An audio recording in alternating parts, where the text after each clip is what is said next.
Hello, welcome to a special episode from the Craftworks server. Today we're going to be going over all of the builds, and I'm calling them dirt poor because of how we started this house and the color palette that we used for the whole season. So let's jump into some of those builds and I'll talk about why we consider being dirt poor.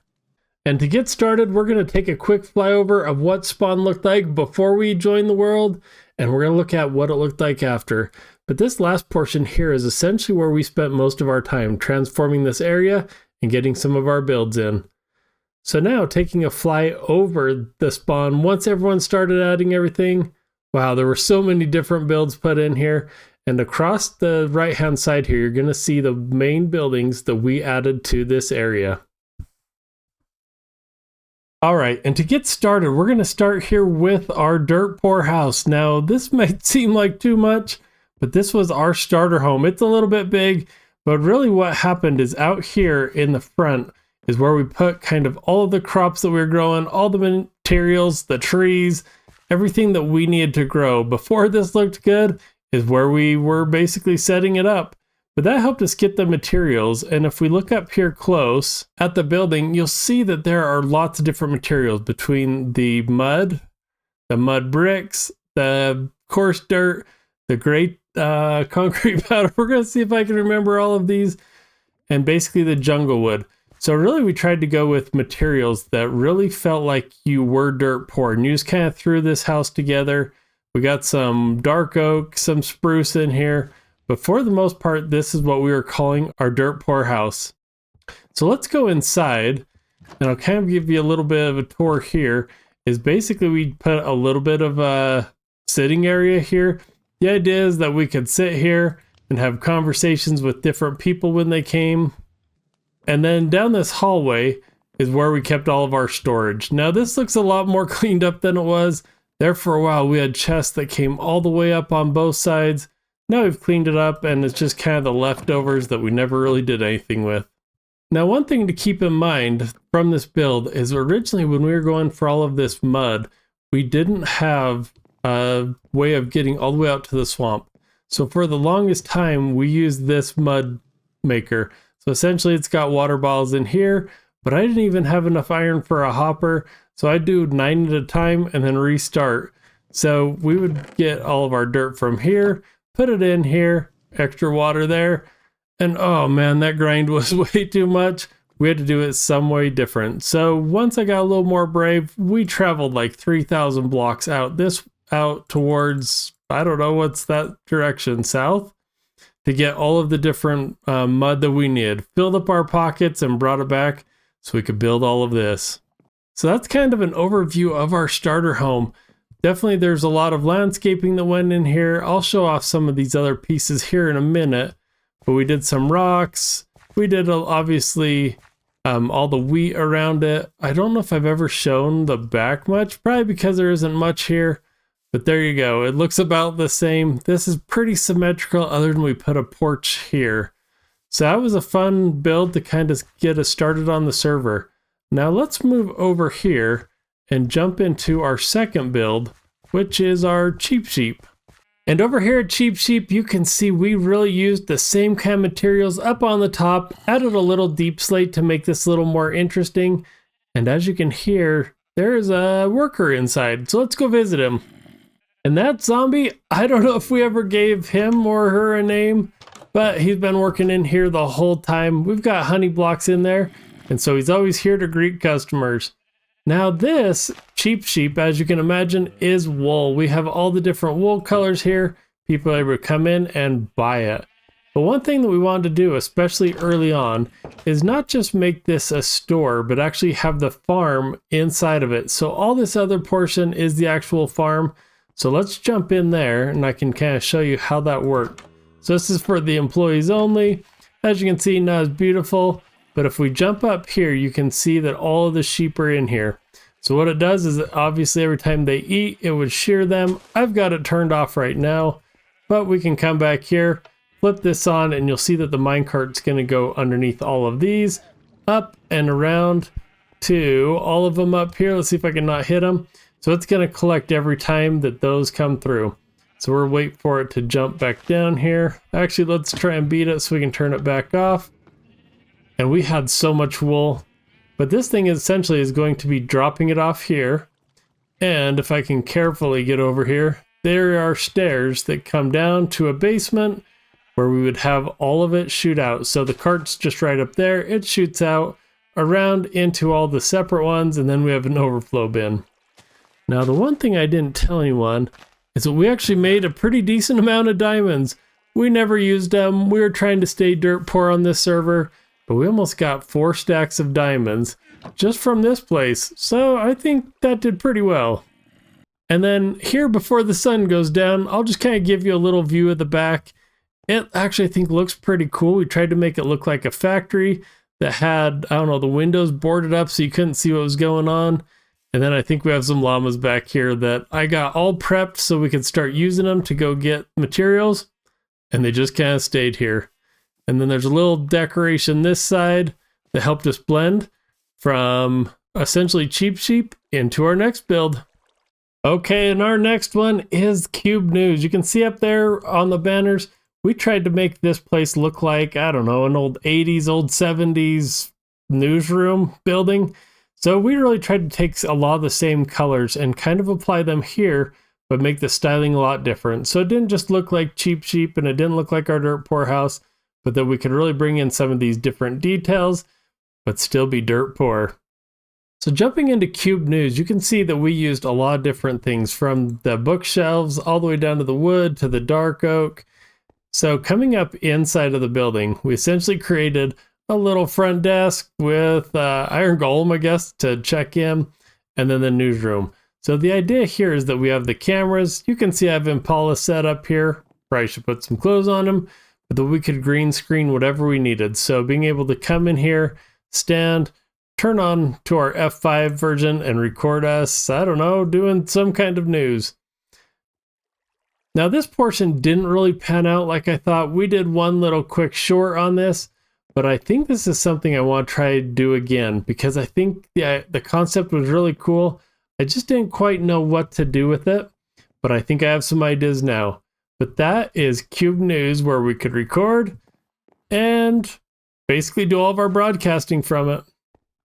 Okay, and from Cube News, you can see that we have Cheap Sheep, Cube News, and my dirt poor house. This really started becoming our area, but there was this big gap. So essentially what we did was build a little pond.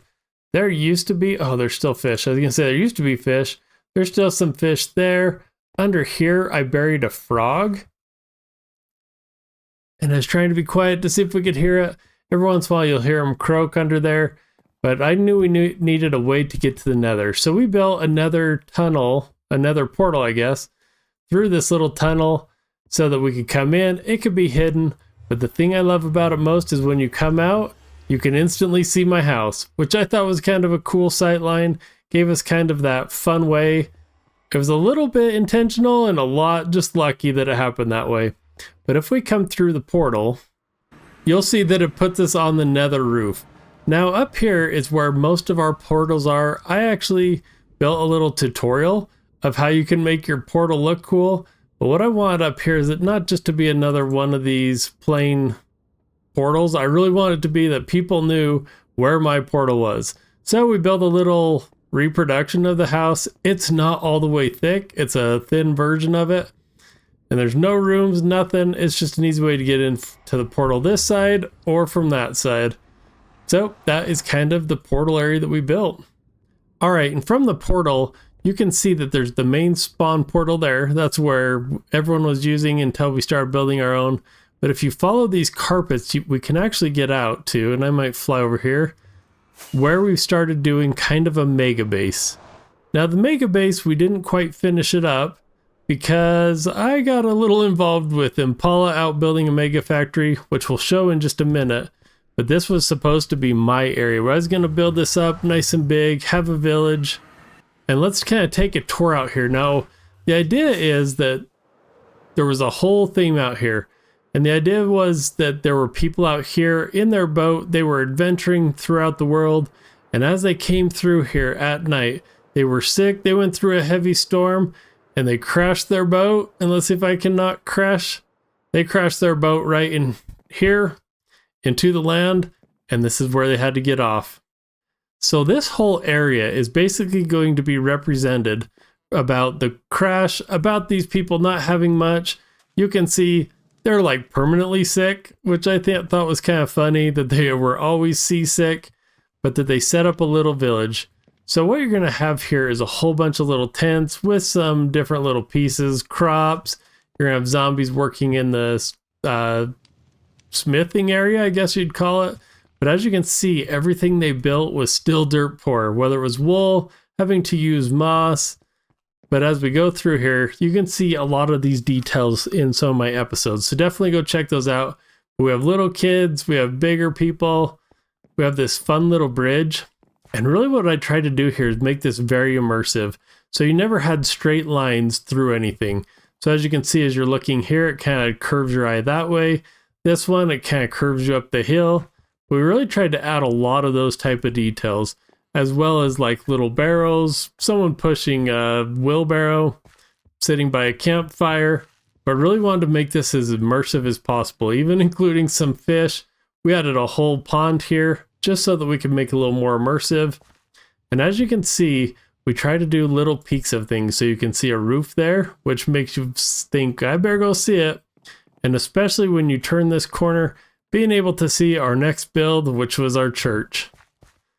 So now I'm going to kind of run through here. And as you can see, we set up a whole bunch of areas. There's the portal we came through, but a whole bunch of areas that we really wanted to build out. But unfortunately, we didn't quite get there just because of the length of the season. But this area was going to be a whole village with the idea that the church was kind of the place that people came. And it looks like one of our blocks is missing. But the idea was the inside of this church was the golden villager. I don't know. We have a mod on here that helps us get these golden heads if you get all the heads of certain mobs. So we got that one. But the idea is that this church was also dirt poor. But man, I think we did pretty good at making this not just look dirt poor, but actually look really nice. We put a lot of good details in here, put the benches in here. And I didn't just want static people, so we actually put some of these cleric villagers in here, and they sleep in the front pew. So it's a pretty cool little church area, and I think the details came out pretty good on this. So again, here is that front view of the church. Oh, I think it looks pretty cool. For just using mud and some dirt, I think that looks pretty cool. And what we ended up doing is I knew I needed a storage area out here somewhere. So we kind of took this whole idea of like the church and put the storage in the back. So as you know, churches usually have some kind of a crypt or some kind of underneath. I don't know if we want to use the crypt, but we kind of went for that look, that it looked like this dark, dingy. We've actually got water in here. If you watch, water drips. Really wanted to make it feel like a basement. But this is essentially where all of our storage played out. Okay, and as you can see behind me, this was our last build out here. Oh man, and I really fell in love with this because we put so much work into getting these gardens out front, to getting some of these crops. And if you look up here at the building, you'll see that we used a lot of color. I really wanted to make sure that we represented the color out here really well, and that we really started making the dirt poor aspect start not looking so poor. And I think we did a great job of that. Even though the materials are pretty bland, we were able to make them look pretty exciting. And I think with this building, that's kind of the cool thing, is if you look, a lot of these materials are things that you would get at the beginning of a server. So your stone, your cobblestone, some bamboo, and basically oak, and I think that was spruce. So a lot of this really tried to be that. Keep it dirt poor, but make it nice. And inside of this one, if we come up here, you'll notice it's not just any old house. It's actually where we have villagers that we put to work. Now, I don't remember, but let's go over here. The collection area is on the other side. And I don't remember if I've collected this, but oh yeah, we're getting plenty of carrots. And what we do is actually trade that with the villagers so we could get emeralds. But we got a 2-story farm here. Fit perfect into this house, which I thought was pretty cool. All right, and coming outside, a lot of the details we tried to do here is make this look like There's some kind of fruit maybe growing on a vine here. We have all the different kind of, I don't know, vegetables. I know that's not a vegetable, but it gave us kind of that color and that feel. So we got all of those details out here. And then obviously put a little fence just to make this area look a little nicer. Wanted to make sure it didn't look like it was all wild. But that is kind of what we were able to do. So between the church and the farm here, and then the place where they landed, was really setting us up to do a lot of cool things out here. Now, in the future, if you'd come and download this, I'd love to see what you can build out here, what you think about it. The idea was that there would be like another 9 buildings about this size, but I'll let you kind of think about what you might do in this area. Okay, and the last thing that I've got to show, because I don't know how many people even on the server knew about this, but I had a lot of crops growing out here. So I got the carrots, I got my sugarcane, bamboo, and I had this portion, which I think most of them knew about, that had some villagers in here. This is where I'd breed them up. They would spawn iron golems, so I stuck a zombie out here so that the iron golem would fall in there. We'd get some free iron here once in a while. But the biggest operation piece was down here on the side. And what we did is we would actually drop those villagers from up there, bring them out here, and we would get better trades with them. So we did a lot with this guy. Oh, his name's Silence, but I must have named him wrong because he's still loud. But down here is where we have all of our villagers, where we're able to have all the different books, all the different things that we were trading with them, and our carrot guys that we could get a whole bunch of emeralds from. So you can actually see all the emeralds, all the goodies that we kind of packed around in here. And this was a kind of a secret that I don't know how many people actually knew about. And then I guess the only thing left to show is there's still some of the original village here. But I didn't always want those red-coated villagers because I wanted them to look dirt poor. I wanted them to have brown coats. So we actually moved some of them out there, and that is where we get the brown ones because that's a plains biome. And so they were able to be brown, where this one would always produce red ones. So there's some of the behind the scenes from this area. Okay, and now running back to the portal. Oh, it's been good to see this place. I loved working out here. It was probably the funnest area. Just because we were able to put so much personality, but there was a project that was even bigger. So let's go through the portal and go visit the mega factory. All right, so back here on the nether roof, we're actually going to fly past the Hoglin farm where there was so much stuff that was put in there. There is an easier way if you go all the way back to spawn and then back over here. I did this enough times that luckily I know that this blue line of carpets is going to take us out to that factory. So we will come over here and jump down this hole that Impala built. And thank you to Impala for building this, because I've never been able to punch a hole in the nether roof. But when we get down here, what you're going to see is that Impala actually went so big on this tunnel. It looks so amazing. And I'm glad he did it because it goes from kind of the nether hub that we have down there out to his area, which is, looks like he's calling the dome. But out here, you just take a right, it takes you to the factory. So let's jump through this portal. And there's your first glimpse, but what I want to do real quick is do a flyover of what this place looked like before and after. And as you can see from this flyover from before, there was a whole village, a bunch of people, and a bunch of landscaping that we needed to change. So as we started into the factory, we really had to make a spot that was big enough, and we had to take out that village. But it's okay because we were able to put a whole factory and all the details around it.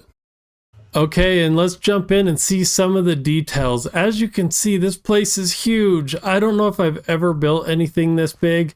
And I did a whole tour, so we're not going to go over all the details. Go look for that separate tour if you want to see more about the details. But really what we tried to do here is not just make blocks out here, which we were kind of calling ourselves the Block Fathers and the Block Factory. But man, I love this place. It was so much fun. But as you can see, we kind of stuck with that same palette. Luckily, I was able to talk Impala into keeping the dirt poor styling out here. But I don't know that this factory looks very dirt poor. So we're just going to do a quick tour here. Like I said, if you want to go see all the details. But we essentially had a place with a concrete maker. We had a place with all the dyes that you could get out here. And man, this place... oh, I fell in love with that. I wish this is a factory that I could keep all during all the different seasons that we do here on the Craftworks. But I think for season 1, this was pretty ambitious and we did something pretty cool. So definitely go and check out my other video on the world tour on this, because there's so many details that went in, all the different farms, all the cool redstone we were able to do, all the, what are these? The bone meal generators. Oh, there's so much here. So I just got to take one more flight. I love this thing and I'm going to miss it so much. But yeah, that was a really cool build. And that was kind of the bulk of the season for me. This was a lot of work out here, a lot of factories, a lot of redstone, and obviously a lot of building. And the last thing to kind of show you as we kind of wrap up this tour is from here what we were able to do. And this was kind of the beauty of where Impala built his log island, his base, and then where we built the factory. Is if you haven't seen Impala's video, go check it out, because right through here he dug a big hole. This is what he's calling the dome, and this was his base. So definitely go check out kind of his videos to see what all happened in here. Such a cool area. But what it was able to do is let us jump through the portal and welcome us to the shopping district. If you didn't know, we hollowed out the whole island, the end island here. So the dragon fight happens upstairs, the shopping downstairs. And I don't know why there's so many pandas, but it looks like somebody definitely took over with pandas. But this was our shopping district. There was so much that we could, so much room that we could put here, and it was so easy for us to get here. Now, all we really did out here was bringing out cheap sheep, but here we called it Baba Black Sheep. I figured if people were going to be shopping out here, let's just stock both locations. And we've got Eddie the Black Sheep Zombie working out here. That was pretty cool. That was a fun little clip for us to bring a zombie out here. And then obviously we got all of our wool. The other thing is, as part of being with Impala, is we're actually over not just the blocks here on the bottom, but also the logs. Now you can go check this out on Impala's videos. He did a great job building this, but essentially all that terracotta, all the concrete that we were making out of the factory showed up here. And then his log island was essentially what was up on the top. So up here is all the different wood types. Now this was our shop. We made a lot of money. I played off that I was dirt poor most of this season. And if you didn't know, I was rocking the leather armor all season. There were a few times I put on some diamond, but for the most part, we stayed in leather. And guys, I never lost it. This is the original pair that we made from, I don't know, episode 2 all the way till now. Pretty awesome. Oh, and before I forget, I had this grand plan to take over the server, and you probably heard it. Well, we built a truck. This was kind of our culminating last thing that we would do, is come over. We would put all of these different blocks, everything that everyone else was selling, we were going to sell here. So we stocked it up, got all the prices on here. And so I think this was a pretty cool way to kind of end the season, that we were going to take over the server and sell everything. Everyone was going to give us our diamonds. So that was a fun little thing to kind of end the season. But y'all, that is going to do it for this episode. As you can see, being dirt poor was not too bad. We actually built some pretty cool buildings and they looked pretty nice. I was a little concerned when I started with dirt and mud. Wasn't sure if we could do it all season, but if we look at kind of the different buildings from the tour, you can see there were so many good things that we built, and I love it. I love this brown, but it's time to go on to the next thing. So definitely watch for the next season. That should be coming out soon, and it's time for our next adventure. Can you guess what we're going to do? Leave it down in the comments, and until then, we'll talk to you soon.